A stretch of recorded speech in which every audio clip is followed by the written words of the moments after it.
Hey everyone, let's take a peek at this 2025 Ford Mustang Ecoboost convertible premium. So this is a 200A package. I don't believe there's any additional options. It is a rental car that I have here in Indianapolis. And as many of you know, I have a 2024 Ford Mustang GT. It's the coupe, it's not the convertible. So yeah, I just thought I'd give kind of a overview of this and some of the key comparisons and stuff. Starting here at the front, you can see that this is just a matte black plastic versus the gloss that's on the GT.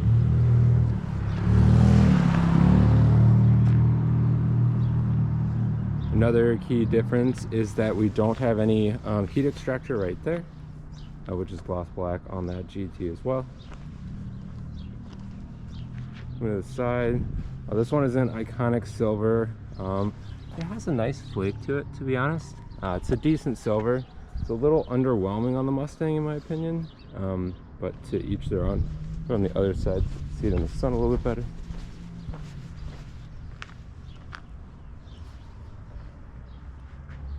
And we do have these wheels. These are just an 18-inch wheel. The basic ones on this, they look okay. Nothing crazy. So this car is a little dirty as well. Coming towards the rear, obviously looks a lot different with the convertible here instead of the coupe that I have. And the back looks pretty similar.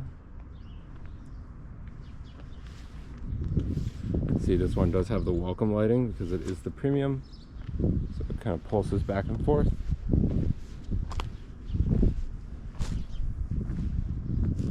Overall, in comparison to the coupe, I think I like the coupe's proportions a little better, but this obviously has that drop down appearance that you just can't get, or drop down experience that you can't get on the coupe, so it definitely makes up for it in that.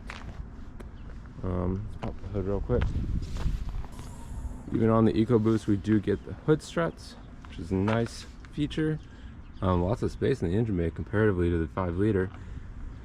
So this is a 2.3-liter EcoBoost, 4-cylinder, single turbo. I think it's twin scroll. You see, that's where the heat extractor would be on the GT. This pumps out about 315 horsepower and 350 foot-pounds of torque. So it's relatively powerful. 0 to 60, I think some maybe car and driver got this 0 to 60 in something like 4.5 seconds, which is pretty impressive. There's definitely some other key differences about the engine that I'll talk a little bit more about the driving video that will be coming up. But overall, it is a very good engine and pretty well suited here. It just doesn't quite have the same heart as the 5-liter does. Checking out the trunk, it is significantly smaller. Not totally sure on the actual dimensions, but you kind of see it kind of goes down even there. So like, for example, squeezing in my carry-on, or sorry, my checked bag was quite tight and barely fit, but it did fit, and that is the key. Take a peek at this interior. This is the Ember Glow interior. So it is the, let me check the shadow there. It is the Active X, I believe it's called, so kind of a synthetic leather. Windows door panel, because this is just the 200, this is a nice softer touch injection molded plastic. We also have the Ember Glow coming onto here, soft touch down here. No heated memory seats. That would be on the upgrade, the 201A. You can see our regular controls here for, I'm guessing, the roof, and then the 2 front window controls right there. So that is different from my coupe.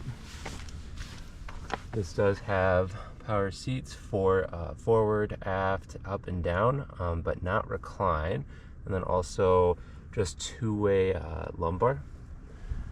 See, our payload capacity is 660 pounds. Here is our light control panel, and then we can see we've had a button to pop the trunk, lights, and then for this screen right here for its dimness. And we also get a fun little, this is reminiscent of the S550s actually. And I'm assuming this is because you don't get the sunglass holder up top because it's a convertible. Now my question is, why don't we get this on the coupe as well? You can see we have manual tilt and telescoping for the steering wheel. And this is the regular steering wheel that you basically get in all Mustangs, except for the premium and then the upgrade packages on top of that. So the 201A or the 401A, those get a nice perforated section. All these other ones have this steering wheel. It is very nice. It's a nice soft steering wheel, has good give to it, good 10-2 support as well. Take a quick look at this top. So we can see we have this latch right here that you can undo. Then I'm assuming it's just power for the rest of it. It's quite cold here, so I've not actually tried this. Rear visibility is a little bit worse versus the coupe, but not substantially. We got the back seats right here, small as always. One other notable thing that I noticed was you get a little bit better side visibility because of just that little slit right here for the window. But this is very thick, so you got kind of worse visibility right there. Slightly better right here where the coupe has kind of a bar right there, and then the windows a little more set back in there.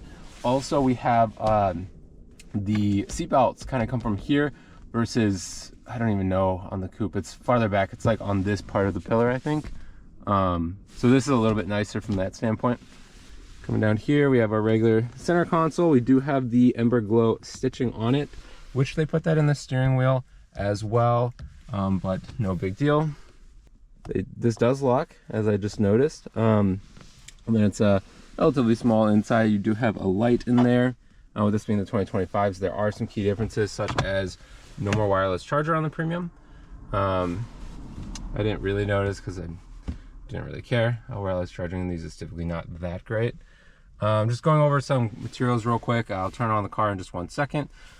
We do have the auto stop start on this. Mine is a early-ish 2024, a job one that I don't have that on mine. We have our USB-C and A, and then a 12 volts right there. Coming over here, same soft touch injection molded plastic up top, same kind of Mustang stuff here. This is different from on mine. This is just hard touch plastic on the 301A, which is what I have. But here this is nicely upgraded with the nice stitching as well. And then your pretty classic glove box down there. It's of good size. It is damped but not lined with felt or anything like that. Coming to the steering wheel, this one does not get adaptive cruise. That comes on the 201A. That would have been nice to have on my road trip, but no big deal. So then we have just kind of our cruise control stuff right here, our drive mode selector. Then on the other side, we can navigate this screen and then also do the volume controls, what kind of steering selection we want to be in, and then also sync to speak to it. Coming to the stalks, we have our turn signal stalk right here, as well as our high beams. We do have auto high beams on this. Other side, we have our wiper controls. We do have a rain sensing wipers as well. And then since this is the premium, we do get this wraparound screen. No difference in functionality versus the base cars that have these separated screens. You just get this kind of curved piece of glass right there. Go ahead and turn it on. You can see, I'll try to get a good angle here. With the sun, it's a little hard. But this is all just black right in the middle. So you can kind of see like from here to over here, there's nothing actually in the middle there. And then coming to our gauge cluster, it's pretty similar to the one on my GT. If you want me to go through all the different modes and stuff there, I'll have a link to those videos down below. Going to the center here, because this is the premium, we do get both heated seats as well as cooled seats. And then we can just turn those off.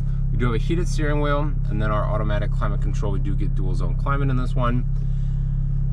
This one just has the base, well, kind of the upgraded 9-speaker audio system, which is good, not great. Is a great way of putting it. And then, like I mentioned before, we don't have any sunglass holder up here, but we do get 2 lights here. And then this is actually for the top, so not totally sure what this button is for. I'm not gonna try it right now, but it's interesting. And we also do get an auto dimming rear view mirror on this premium. We get our sun visors, and they do light up with just halogen bulbs, noticeably. Thanks everyone for watching this quick look at the 2025 Ford Mustang Ecoboost Premium Convertible. Stay tuned for a POV drive review coming in the near future. Thanks everyone, have a great day.